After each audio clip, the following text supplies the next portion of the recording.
This is David Perlman, Heather Cox, and Steve Lane. Today is April 30th. It's almost spring, and you are on MS Office Hours. Over the next 30 minutes or so, we will stick around. We're going to talk about how to deploy Office ProPlus to your students, faculty, and staff using either device-based activations, which many of us used before, or device-based subscriptions. So, Micah, if you could, and Garrett, just quickly introduce yourselves, and the floor is yours. I'll let Garrett go first since he's going to be kind of the one leading with the DBS conversation. Thanks, Micah. Thanks, everyone, for having us on MS Office Hours. Excited to be here. So my name is Garrett Chandler. I'm a U.S. Education Technical Specialist, working with Dave, Heather, Micah, and the rest of the gang. So excited to be talking about Office DBS and transitioning off of Office DBA. Yeah, and I'm Micah Linehan.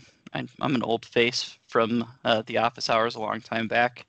I co-created this with Preston a long time ago, so happy to be back and on here, and looking forward to answering y'all's questions while Garrett gives us an awesome demo on what's happening in the landscape of things. Awesome, thanks, Micah. So I've just shared my screen, and we are going to do a walkthrough of how to deploy Office 365 Pro Plus with the new device-based subscription. So before I get started, just a little history lesson for those of you who have not been around in the EDU Office deployment era. But we in the past have created a solution for deploying Office 365 Pro Plus, right, which is the new version. It's not no longer the volume licensing version of Office, but the subscription model, the click-to-run model.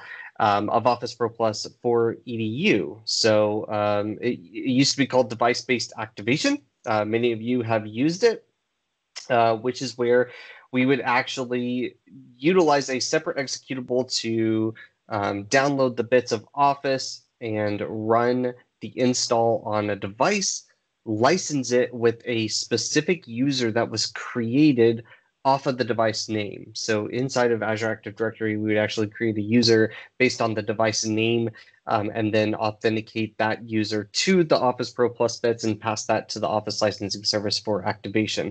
And this was a great model because in the past, when we first released the click-to-run bits, there was only a user activation model, right? There wasn't anything specific to the devices, which was what we were previously familiar with the volume licensing. But there was some challenges around that, especially in EDU, where we needed to either have a way that the students didn't have to sign into the Office ProPlus bits themselves, right, to activate it, which would just cause loss of instruction, or some other scenarios around having constant internet connection and things like that. And so we created this device-based activation model. However, to make it known to everyone, we did announce in August kind of the evolved model of DBA, which is called device-based subscription, or DBS. And with that, the retirement of DBA is imminent. So the retirement date of DBA is May 31st, 2020. And there are no extensions or exceptions to that rule. It will be turned off. Now, what does that mean for you? Well, that means that any new activations that are relying on this DBA activation method will no longer work, right? So any new activations, they will not successfully activate. It will fail. Any devices that currently exist in the environment, right, that have been activated with DBA, those will still continue to work. Okay, and I'm going to re-say that just to make sure it's clear. Only new activations come May 31st will stop working. Any devices that have been activated with DBA will still continue to work, right? Because we've actually taken that token and we passed it to the Office licensing service, and that will continue to rearm the bits themselves. So we just need to make sure that we have... So Garrett, I'm going to explain why they're going to continue to work. We've got a technical crew here. The reason why it's going to continue to work is that token and that sign-in that's being used is that device underscore and then the device name user account, right? That's what DBA really is it provisioned a user account, assigned it an Office Pro Plus license, and activated it under that user. So as long as you don't delete those device users, they will still be able to reach out from that device, grab a licensing key, pull it down, and activate. Awesome. Thanks, and so Micah. when the service gets shut off, you won't be able to create any more of those device users. Correct. The OPPT, right, the OPP transition.exe will no longer authenticate to the web service that it's authenticating to on the back end to create those users. And there will be no token passing over to the Office licensing service itself. Great call out, Micah. And a couple of questions for that is, can we delete those devices if we switch to DBS from our tenant? Absolutely. If you've completely moved all of those those devices to use DBS, you can delete those device users. Yeah, in fact, I'm going to show you, we've created a script to help you do that and automate the deletion of those users from your environment, also clean up any DBA remnants in the tenant itself. So as we approach the end of the demo here, we'll give that to you guys as well. All right, any other questions around DBA retirement itself? All right, with that, I'm going to give you a quick walkthrough of how to deploy DBS, and then we'll talk about some other options if DBS is not an option for you today. So as we get started, right, with DBS, there are some prereqs involved. And one of the first ones is to make sure that you have this Office 365 Pro Plus, and then in parentheses, device license in your tenant. You can only get this license from your reseller. So you can ask your licensing specialist or your reseller to get you a quote for these device licenses. They are 100% free, so you can get them into your tenant, and it's based on the EQU count that you have licensed within your tenant. With that being said, though, there's still a stipulation that we have the end user licensed with the Office 365 Pro Plus bits that you do have to purchase, right? That's going to be the Office 365 Pro Plus license SKU itself, or part of the A3, A5 bundle. You still need to license those end users with that license, but we have to have this Office 365 Pro Plus device license in your tenant as well. And we are going to assign this specific license SKU to a group of devices in Azure AD. And we'll show you how to do that. So be sure to, before you embark on this, if you haven't already, reach out to your reseller and get that SKU injected into your tenant. The first thing that I like to do is to come into Azure AD and create a dynamic group, right? Because I just mentioned that we're going to have to assign this new license SKU to these new devices. The way that DBS works is that we have to get the device record up into Azure AD, and then we're going to assign the licensing to that device record, which is going to pass that through the Office licensing service and pass that down to the Office Pro Plus bits themselves. So when we actually bring up Office, you're going to see in the window, right, the current user, that it's actually licensed to quote unquote this device, as opposed to a user or a fake user like _device_. So we want to create a group to get all of our devices into Azure AD and get those licensed.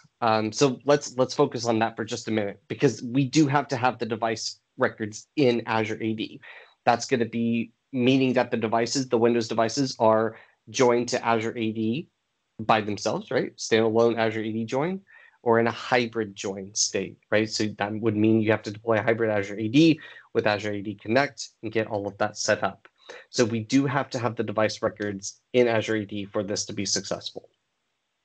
On top of that, the other prereqs include the Windows version has to be on Windows 10 1803 and up, and the Office Pro Plus bits have to be on 1907 and up. That's on the monthly branch. I think the semi-annual channel branch was on the February release this year. So you need to make sure that you have one of those two versions of Office, 1803 for Windows, and make sure that that device is joined Azure AD or hybrid Azure AD. So what I've done, we did have a question earlier about how to create your dynamic group in Azure AD, and this is an example of what I have used. It's a messy one. but I'll kind of explain what's happening here. So based on those prereqs, right, the Windows 10, 1803 and up, that is what I've created as a dynamic group within Azure AD. I will send this to you guys. It's actually all documented in a blog that we can give to you. Mike, you can probably throw it in the chat. But what we're going to focus on is the device OS type, which contains Windows, and then the device OS version matching a specific, this is a regex expression, looking for 1803 version number and higher. So this will pull all your Windows 10, 1803 and higher devices into one group, and this is what I'm using to license DBS to. Okay, we've used this in a number of production environments, and it's worked well. Would love to hear what other methods folks have used to license all their Azure AD groups. I did have a question earlier this week from a customer about Azure AD registered devices. So we've talked about Azure AD joined, hybrid Azure AD joined, but what about Azure AD registered? So the Azure AD registered devices, we might want to exclude those if you have any in your environment from this within this expression here. So we can actually use the device ownership property within Azure AD to exclude any of the personal devices, right? Which would be those Azure AD registered devices. So you may want to throw that in as part of your query here, but this base one here should get you all the devices that you need to license within with DPS.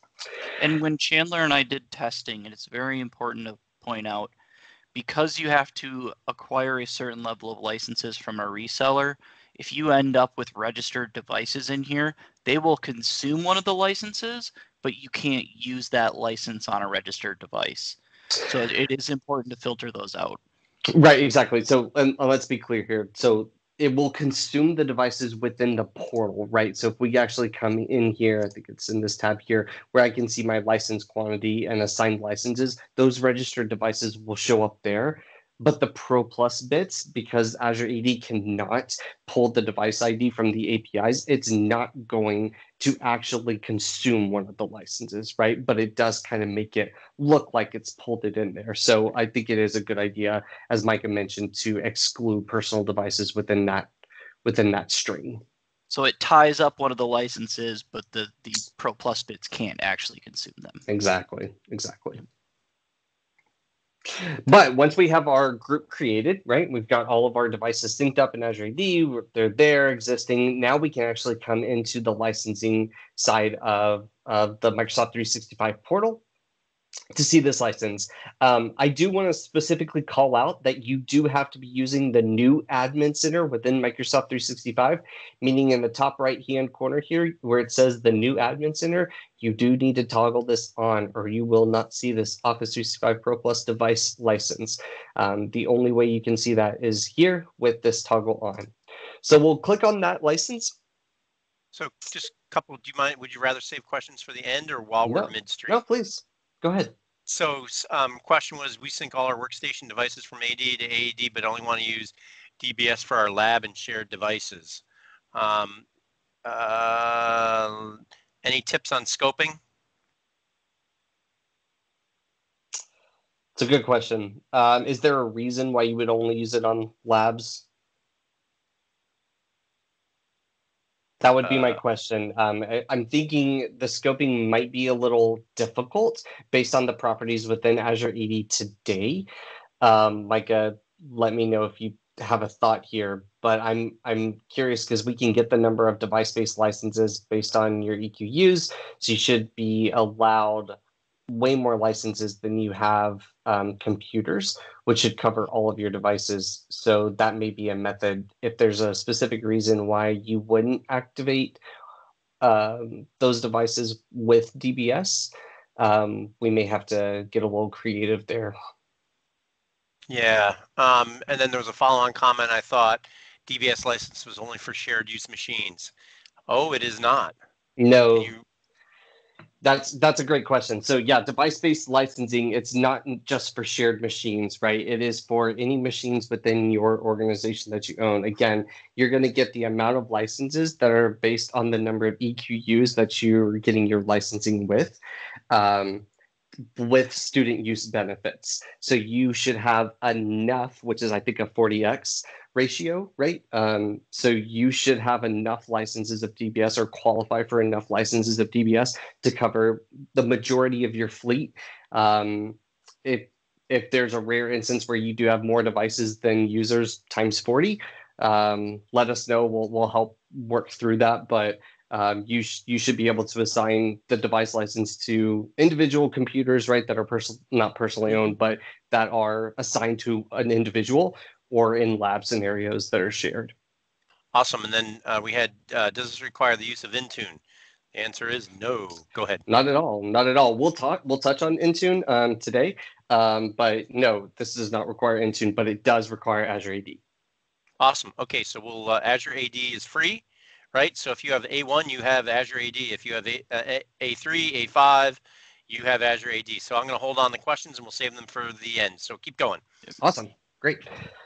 All right, so now that we've got the licenses, we'll actually come into the SKU here and we'll assign the licenses, and we will specifically choose the group of devices that we want to. I'm going to go ahead and unassign this and then hold this up here. So if we click assign licenses, we can come in here and we can search for our specific group. So again, I'll go back to that group that I was just in, right? This is the group that I've created the string here, and I am going to assign the license, right? And this is going to assign the license to all the individual members of that group, right? So license quantity is 3, assigned licenses is 3, because I have all of those members within my group.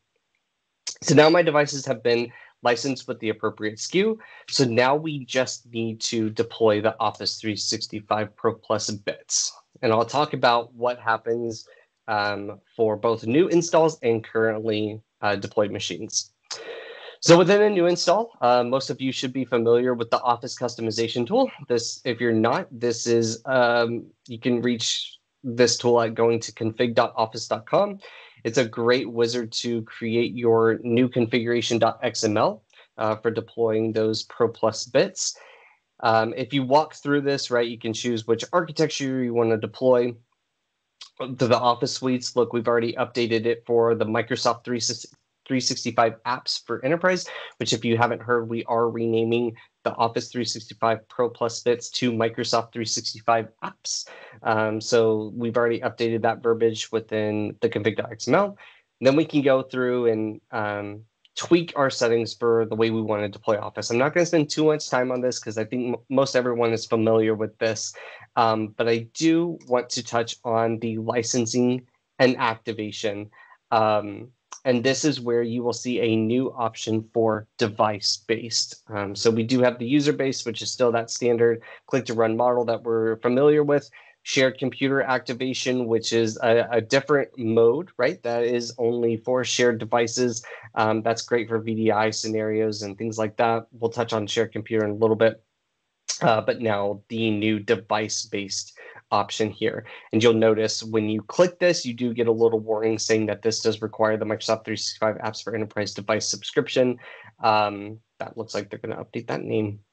So we just need to make sure that that is configured in our XML. When I'm done with this, I'm going to click done. I'm going to save it. And I'm going to download this XML. I'm going to keep the current settings. Click OK. I'm going to download this text file. And when I open up this text file here, you'll notice that there is a new value here under the property, which is device-based licensing, where the value equals to 1. Right. So if you're familiar with DBA, in the past, we really didn't configure too much within the configuration.xml. And especially if we had anything like shared computer activation being value equals 1, that's going to set that shared computer activation. That would actually break DBA, right? Because it would change it from that user activation to shared computer. Same principle here. We've just introduced device-based licensing, and we're going to set that value to 1. So I'm actually going to take all of this and I'm going to copy it. And we are going to go ahead and open up Intune. And this is where, again, we don't necessarily need to use Intune. It's just for simplicity's sakes. I'm going to showcase what it looks like to deploy it. So if we actually bring our Windows apps within Intune here, you can see that we've built in the Office 365 suite directly for Windows 10. To make it nice and easy for you, we'll take all the defaults here. Under the configuration settings, instead of the configuration designer, we're going to select the XML data, and then we're going to paste our XML in right there. Click Next. We'll assign this group of devices to that same group that we've created. If you want to leverage it, you can totally leverage any other group, right? All devices if you wish. We'll take this and we'll deploy it. This is the same experience or very familiar experience within the Configuration Manager console too. So if you want to create a new app within the Configuration Manager wizard, you'll use that same upload feature for that XML. You'll upload your XML there and deploy it out. If you want to do a more controlled deployment, if you're still using group policy or another third-party software deployment tool, you'll just use the setup.exe/configure and point to that XML that you just created and downloaded. So pretty straightforward. I think most everyone is familiar with that. By the way, all of this is blogged, and we'll throw that into the chat window. So for a very step-by-step guide, I know we're running close to time here, but you can do that. So that was an example for deploying it with Intune. And I have an example of what happens when we actually open up the device. So when we get the device going and we launch the Office product, you'll now see that it says belongs to this device, right? And we're going to activate it just like that. So really the key pieces are making sure that you do have the licenses in your tenant, that you've got both your users and your devices licensed with the appropriate SKUs, and that you get that deployed with the specific registry key that's setting the DBS or the device-based licensing value for one. For those of you, that's really for new deployments, right? So you'll want to, if you want to use, OSD task sequences and things like that, you'll want to make sure you update those processes and workflows in your environment to reflect this new method. If we have existing devices out there with Office 365 Pro Plus with DBA, for example, all we do is we have to switch that registry key. I think I have it in the blog right here. That all we have to do is ensure that this specific reg value, O365 Pro Plus Retail .device-based licensing exists, and with a value of 1 in the Microsoft Office Click to Run configuration hive, right, in that registry key itself. Again, this is all documented, and we'll send it to you. But when you want to switch from DBA to DBS, once we get those licenses applied to those devices in Azure AD, right? Those Office 365 Pro Plus bits are still active. We talked the other day. DBA, right? Yeah, and even though we're Kenny licensing we talked those, the other day. Sorry about that. All of the devices that are licensed within Azure AD, right? We get those, but the Office 365 Pro Plus bits are still activated via DBA, right? And they're still good to go.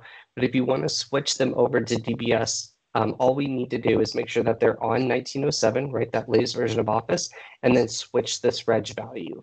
So you could send out a group policy to do that. You could use a configuration item within the config-man. You could deploy a script via Intune, however you want to do it. But all you need to do is ensure that that key is there and set to value to 1. It will automatically switch a DBA activated version of Office to DBS with no end user interruption or interaction.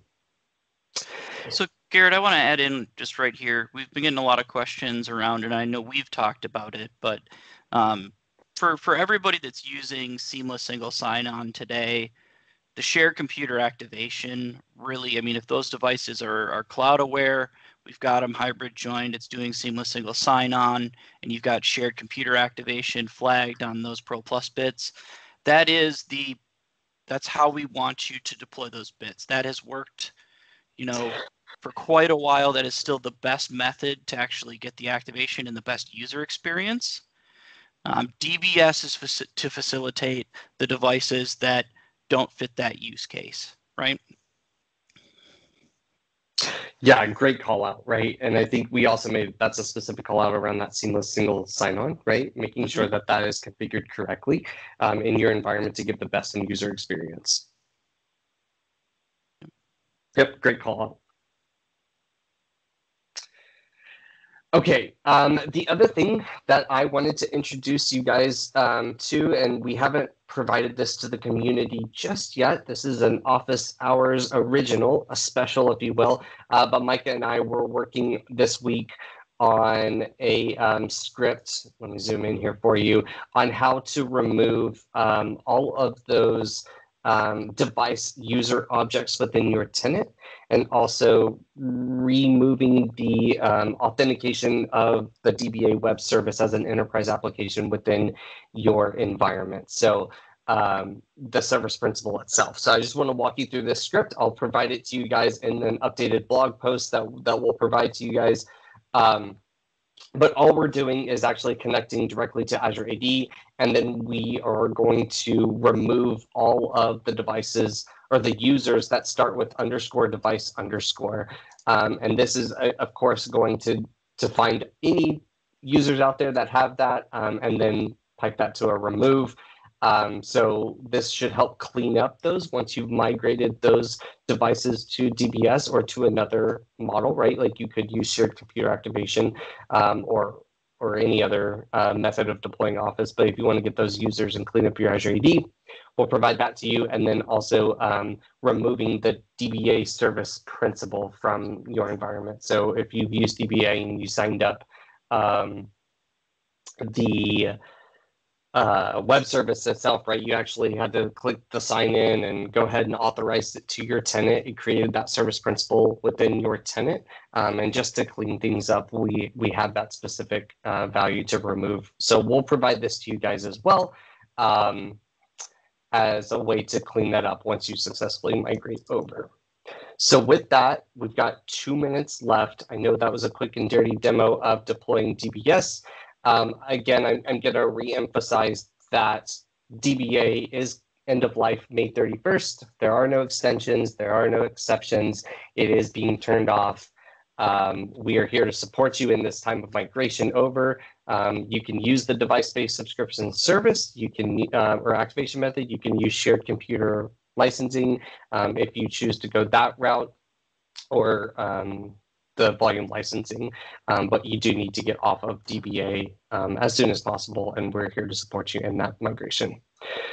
That was great. That was great, Mike and Garrett. Really appreciate you walking us through that. I'm going to stop recording, and then we can go into some live Q&A. So bear with me 1 sec while I stop this, and we can ask away. Please follow the same format that we do during normal